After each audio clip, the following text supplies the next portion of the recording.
Make it or buy it.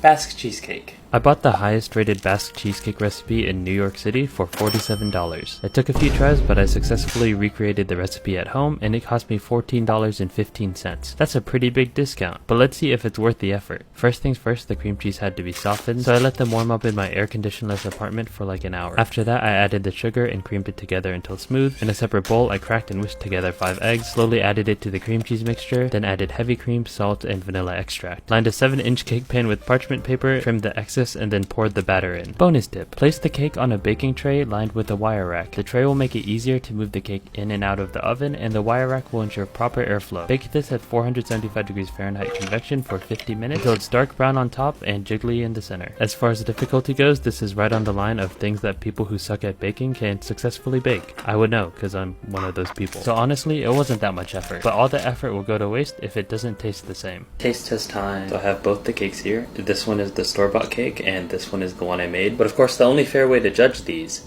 is if I'm blind.